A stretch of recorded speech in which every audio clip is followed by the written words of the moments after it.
Chapter 4. Scent of Black Lotus. Valeria unbuckled her sword belt and laid it with the sheathed weapon on the couch where she meant to sleep. She noted that the doors were supplied with bolts and asked where they led. "Those lead into adjoining chambers," answered the woman, indicating the doors on right and left. "That one," pointing to a copper-bound door opposite that which opened into the corridor, "leads to a corridor which runs to a stair that descends into the catacombs. Do not fear. Naught can harm you here." "Who spoke of fear?" snapped Valeria. "I'd just like to know what sort of harbor I'm dropping anchor in. No, I don't want you to sleep at the foot of my couch. I'm not accustomed to being waited on, not by women, anyway. You have my leave to go." Alone in the room, the pirate shot the bolts on all the doors, kicked off her boots, and stretched luxuriously out on the couch. She imagined Conan similarly situated across the corridor, but her feminine vanity prompted her to visualize him as scowling and muttering with chagrin as he cast himself on his solitary couch, and she grinned with gleeful malice as she prepared herself for slumber. Outside, night had fallen. In the halls of Xuchotl the green fire jewels blazed like the eyes of prehistoric cats. Somewhere along the dark towers a night wind moaned like a restless spirit.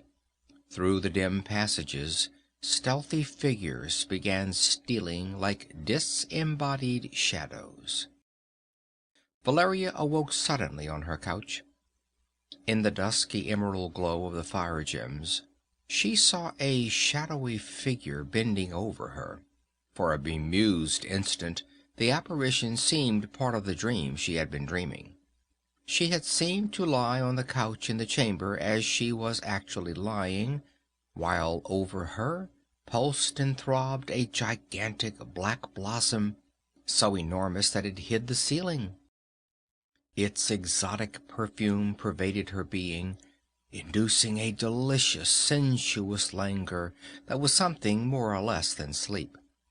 She was sinking into scented billows of insensible bliss when something touched her face. So supersensitive were her drugged senses that the light touch was like a dislocating impact, jolting her rudely into full wakefulness. Then it was that she saw not a gargantuan blossom, but a dark-skinned woman standing above her. With the realization came anger and instant action. The woman turned lithely, but before she could run, Valeria was on her feet and caught her arm. She fought like a wildcat for an instant, and then subdued as she felt herself crushed by the superior strength of her captor. The pirate wrenched the woman around to face her, caught her chin with her free hand, and forced her captive to meet her gaze. It was the sullen Yasala, Tascela's maid. "What the devil were you doing bending over me? What's that in your hand?" The woman made no reply, but sought to cast away the object. Valeria twisted her arm around in front of her, and the thing fell to the floor. A great black exotic blossom on a jade green stem, large as a woman's head to be sure, but tiny beside the exaggerated vision she had seen. "The Black Lotus," said Valeria between her teeth. "The blossom whose scent brings deep sleep. You were trying to drug me. If you hadn't accidentally touched my face with the petals, you'd have... Why did you do it? What's your game?" Yasala maintained a sulky silence, and with an oath Valeria whirled her around, forced her to her knees, and twisted her arm up behind her back. "Tell me, or I'll tear your arm out of its socket." Yasala squirmed in anguish as her arm was forced excruciatingly up between her shoulder blades, but a violent shaking of her head was the only answer she made. Slut! Valeria cast her from her to sprawl on the floor. The pirate glared at the prostrate figure with blazing eyes. Fear and the memory of Tascela's burning eyes stirred in her, rousing all her tigerish instincts of self-preservation. These people were decadent. Any sort of perversity might be expected to be encountered among them, but Valeria sensed here something that moved behind the scenes. Some secret terror fouler than common degeneracy. Fear and revulsion of this weird city swept her. These people were neither sane nor normal. She began to doubt if they were even human. Madness smoldered in the eyes of them all except the cruel, cryptic eyes of Tascela, which held secrets and mysteries more abysmal than madness. She lifted her head and listened intently. The halls of Zukodl were as silent as if they were in reality a dead city. The green jewels bathed the chamber in a nightmare glow, in which the eyes of the woman on the floor glittered eerily up at her. A thrill of panic throbbed through Valeria, driving the last vestige of mercy from her fierce soul. "Why did you try to drug me?" she muttered, grasping the woman's black hair, forcing her head back to glare into her sullen, long-lashed eyes. "Did Tascela send you?" No answer. Valeria cursed venomously and slapped the woman, first on one cheek and then the other. The blows resounded through the room, but Yasala made no outcry. "Why don't you scream?" demanded Valeria savagely. "Do you fear someone will hear you? Whom do you fear? Tascela? Olmec? Conan?" Yasala made no reply. She crouched, watching her captor with eyes baleful as those of a basilisk. Stubborn silence always fans anger.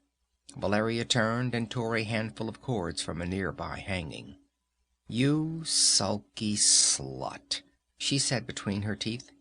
"I'm going to strip you stark naked and tie you across that couch and whip you until you tell me what you were doing here and who sent you." Yasala made no verbal protest, nor did she offer any resistance, as Valeria carried out the first part of her threat, with a fury that her captive's obstinacy only sharpened. Then, for a space, there was no sound in the chamber except the whistle and crackle of hard-woven silken cords on naked flesh. Yasala could not move her fast-bound hands or feet. Her body writhed and quivered under the chastisement. Her head swayed from side to side in rhythm with the blows. Her teeth were sunk into her lower lip, and a trickle of blood began as the punishment continued. But she did not cry out. The pliant cords made no great sound as they encountered the quivering body of the captive, only a sharp crackling snap. But each cord left a red streak across Yasala's dark flesh.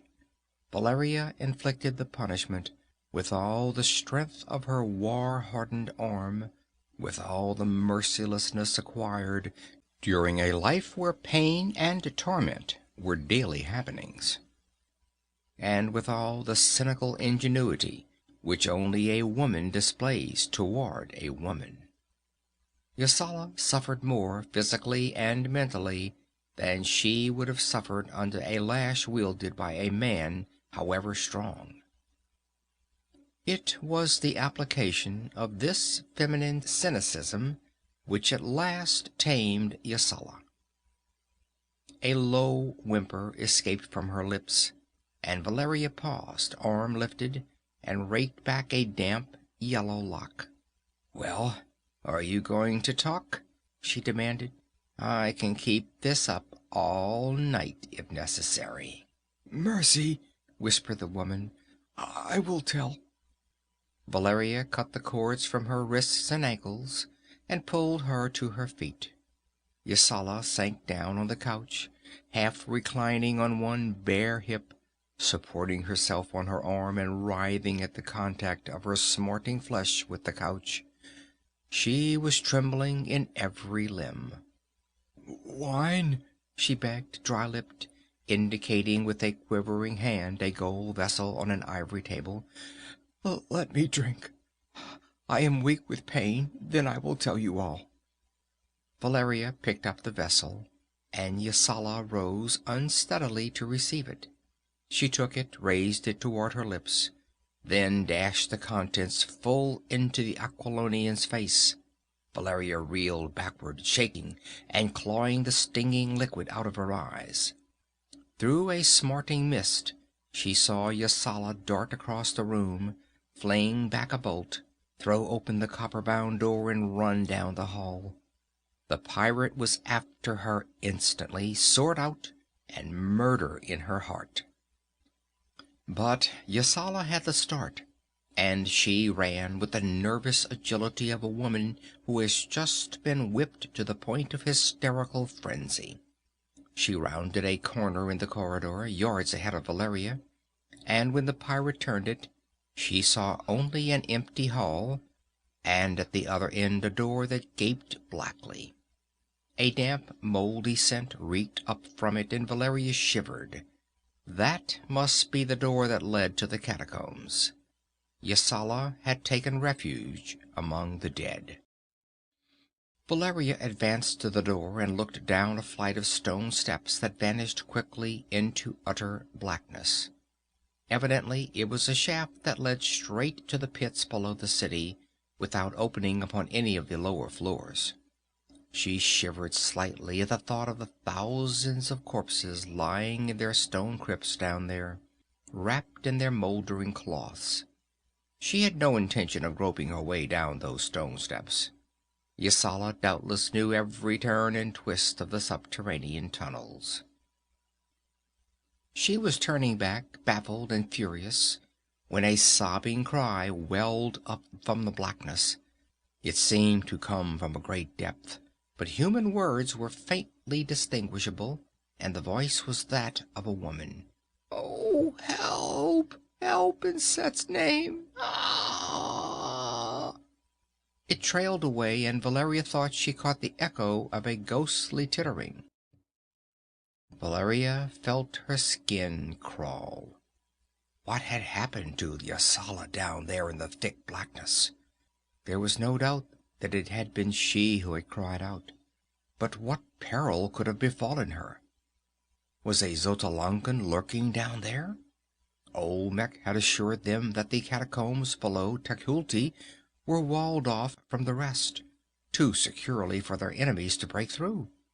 Besides, that tittering had not sounded like a human being at all. Valeria hurried back down the corridor, not stopping to close the door that opened on the stair. Regaining her chamber, she closed the door and shot the bolt behind her. She pulled on her boots and buckled her sword belt about her. She was determined to make her way to Conan's room and urge him, if he still lived, to join her in an attempt to fight their way out of that city of devils.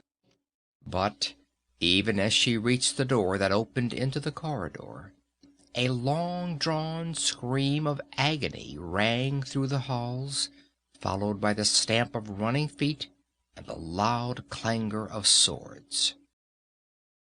End of chapter 4.